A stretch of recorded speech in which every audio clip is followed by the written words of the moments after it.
Grâce à Dieu que le Saint-Esprit, dans la personne de sa parole matérialisée, que Jésus vienne ouvrir la compréhension de vous tous, pour que chacun ait conscience, que chacun pense, raisonne, médite en accord avec la volonté de Dieu, et qu'alors vous pouvez être sûr que votre vie sera heureuse. Vous serez heureux ici sur terre, Voyez ce que dit la parole de Dieu. Vous allez trouver cela en Proverbe qui dit, voyez, Dieu, le Père conseillant le Fils, il lui dit, mon fils, c'est ma fille également, mon fils, sois attentif à mes paroles, sois attentif, donne de l'attention à mes paroles, pense-y, médite, bois, parce que la parole de Dieu est la parole de Dieu. La parole ne s'éteint pas, la parole ne termine pas, la parole existe pour toute l'éternité et elle existera pour toute l'éternité. Jésus dit, par tes paroles tu seras condamné, par tes paroles tu seras également justifié. Cela dépend de votre parole. Donc, nous devons faire très attention à nos paroles, parce que nos paroles demeurent pour toujours. Même si elles sont des paroles futiles, elles restent gravées.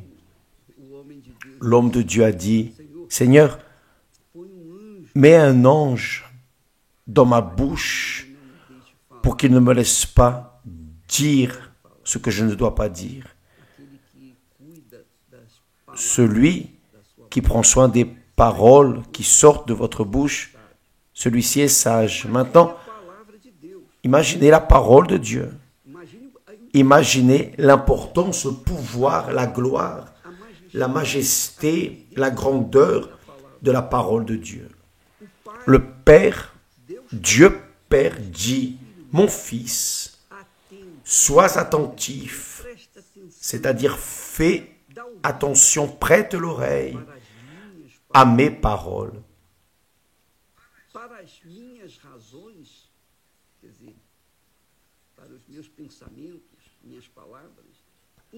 Prête l'oreille à mes discours. Écoute mes discours.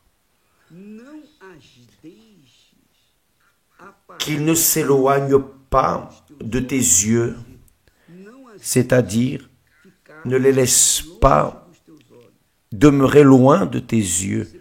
Si vous avez besoin de lunettes, gardez les lunettes sur le nez, mais ne vous éloignez pas de la parole de Dieu, pour que vous puissiez savoir ce que vous devez faire et ne pas faire, pour que vous marchiez dans la justice, dans la vérité, pour que vous marchiez selon Dieu, pour que vous ayez de l'intégrité, pour que vous soyez une personne juste devant Dieu. Faites attention, mes amis. Les paroles de Dieu sont le plus grand trésor que l'être humain peut avoir entre ses mains.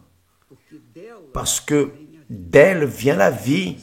Il dit ici qu'il ne s'éloigne pas, restez loin de tes yeux.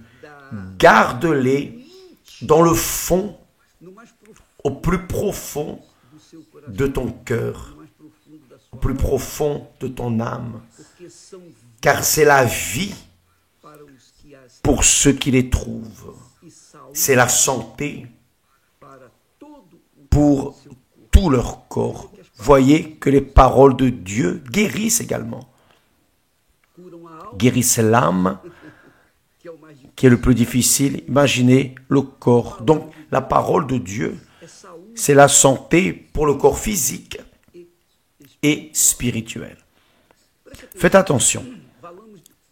Nous allons parler de manière plus pratique en relation à la parole de Dieu.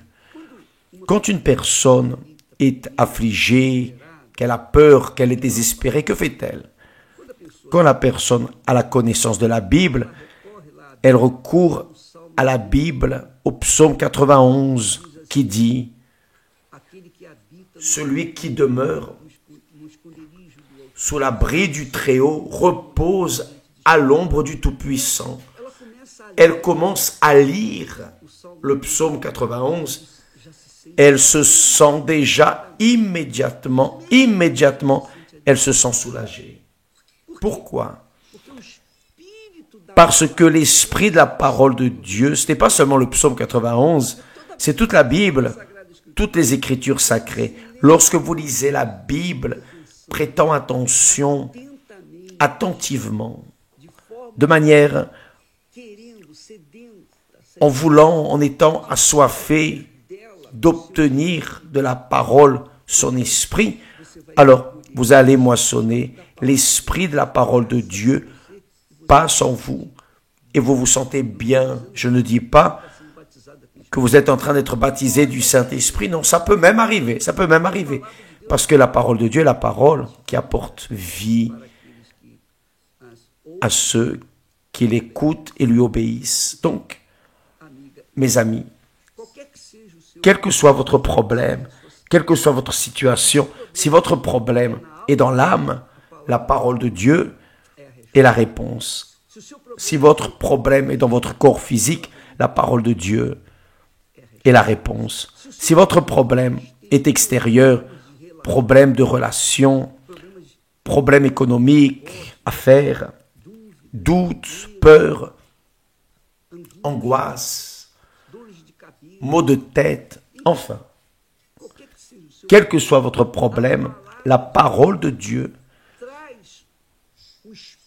apporte l'esprit à celui qui la lit, l'esprit de la vie. Elle apporte la santé physique et la santé émotionnelle, la santé spirituelle. Bien sûr que lorsque vous lisez, vous vous sentez bien. Bon, maintenant tout est bien. Alors, vous laissez la Bible de côté, comme le médicament, n'est-ce pas? Vous avez pris le médicament pour le mal de tête. Vous avez soulagé le mal de tête. Vous laissez le médicament. Ainsi sont les personnes. Elles laissent ce qui est le plus précieux pour s'envelopper avec ce qui n'est pas bon. Évidemment, elles vont de nouveau souffrir. Et là, elles vont revenir à la parole pour pouvoir rétablir, avoir un soulagement. Mais s'il vous plaît, mes chers amis, le texte est très clair. Il dit, mon fils, c'est le père qui parle à son fils, qui veut le meilleur pour son fils. Lorsque nos enfants naissent, nous, parents, nous leur donnons, nous achetons les vêtements, ce que les enfants aiment, veulent. Mais le plus important, ce sont nos enseignements. Oh mon fils, ma fille, ne fais pas cela. Ne te mets pas avec des personnes méchantes, perverses, injustes. Ne t'enveloppe pas avec des personnes qui fument, qui boivent, qui se droguent. Ne fais pas cela. C'est-à-dire, le père ou les parents, naturellement, veulent le meilleur pour leurs enfants. C'est ce que Dieu montre ici. Mon fils, peut-être qu'il vous parle maintenant, mon ami, vous qui êtes là en train de prier, de pleurer, de gémir, cherchant une réponse. Dieu vous parle. Ma fille, il parle avec douceur. Prête attention à mes mots. Écoute. incline ton oreille à ma parole. Ne laisse pas mes paroles, ne laisse pas mes paroles loin de toi, s'éloigner de tes yeux. Maintiens tes yeux sur ma parole. Garde dans le plus profond de ton cœur, de ton âme. Parole d'amour, parole d'exhortation, parole de vie. Parce que mes paroles sont la vie pour ceux qui les trouvent. C'est la santé pour tout leur corps. C'est cela, mes amis. Par exemple, vous aimez ces directs que nous faisons quotidiennement, n'est-ce pas? Et si je suis un peu en retard, cela vous manque, n'est-ce pas?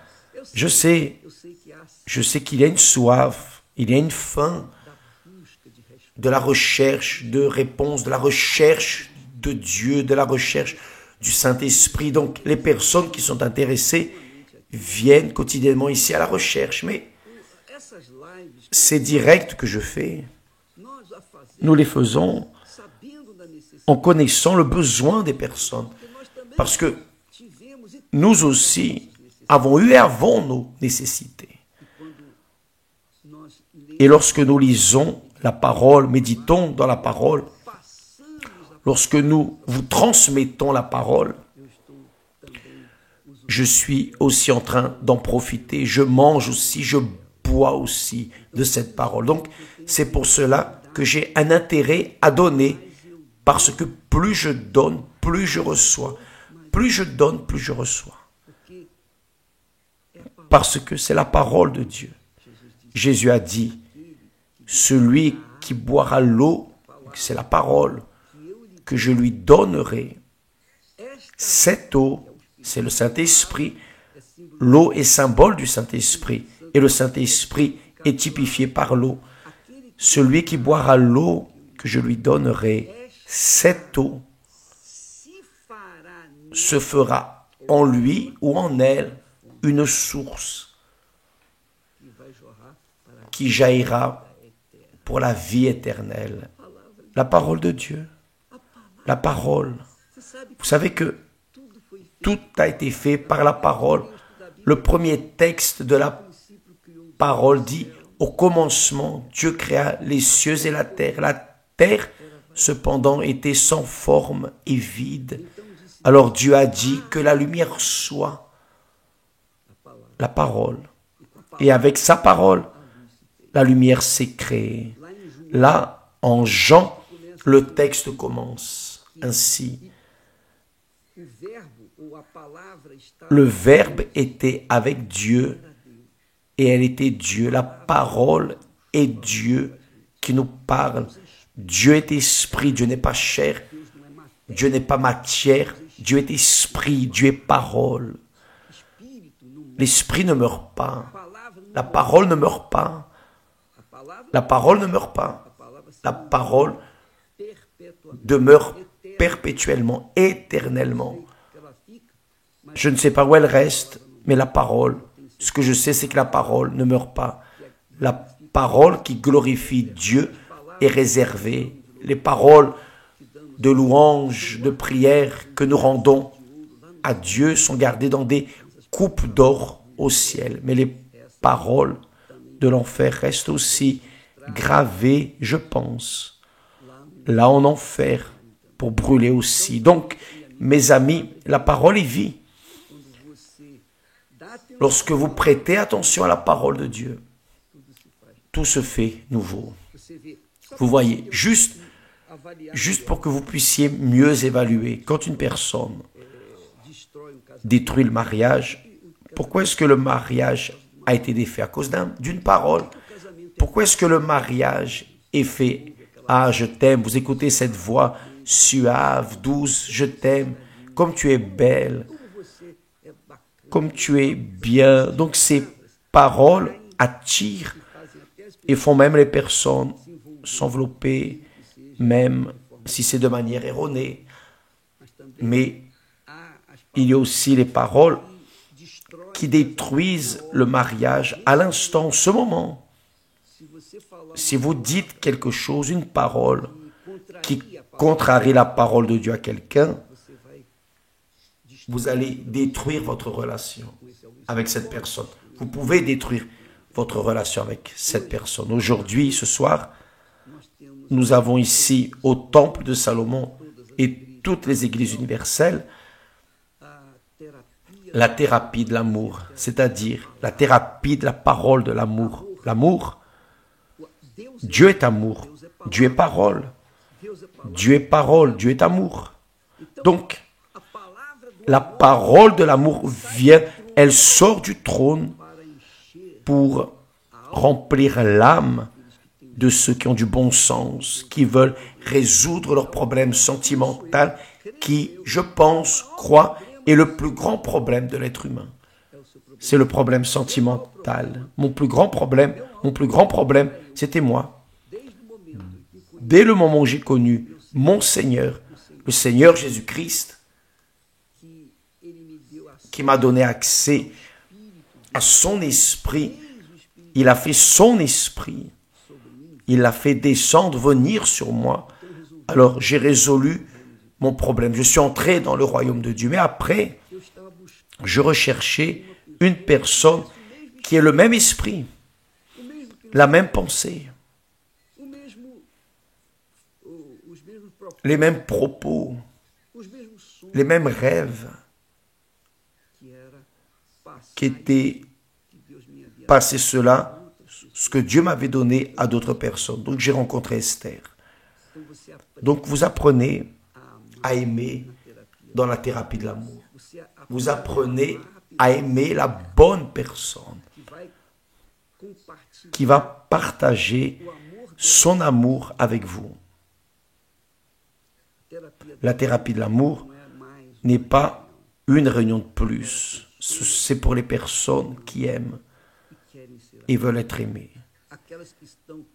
Celles qui ont des problèmes dans leurs relations et pour celles qui veulent préparer leur futur et établir une union permanente, un mariage permanent, une vie permanente avec l'autre personne, parce que personne est en fer. Tout le monde a besoin l'un de l'autre. Oui ou non? Tout le monde a besoin. Chacun, si la personne est homosexuelle, elle veut se marier aussi. Ce n'est pas ainsi. Si la personne est lesbienne, elle veut une autre personne à ses côtés. Tout le monde veut avoir un partenaire, une partenaire. Tout le monde veut. Mais entre nous ici, mes amis,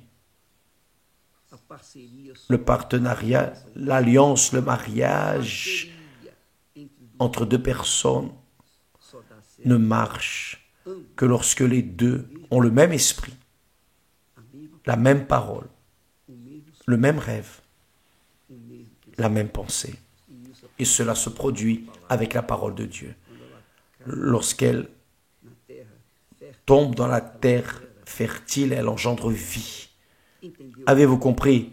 Je vais lire de nouveau pour vous. Mon fils ou ma fille, sois attentif à mes paroles. Prête l'oreille à mes discours. Qu'ils ne s'éloignent pas de tes yeux. Garde-les dans le fond de ton cœur. Car c'est la vie pour ceux qui les trouvent. C'est la santé pour tout leur corps.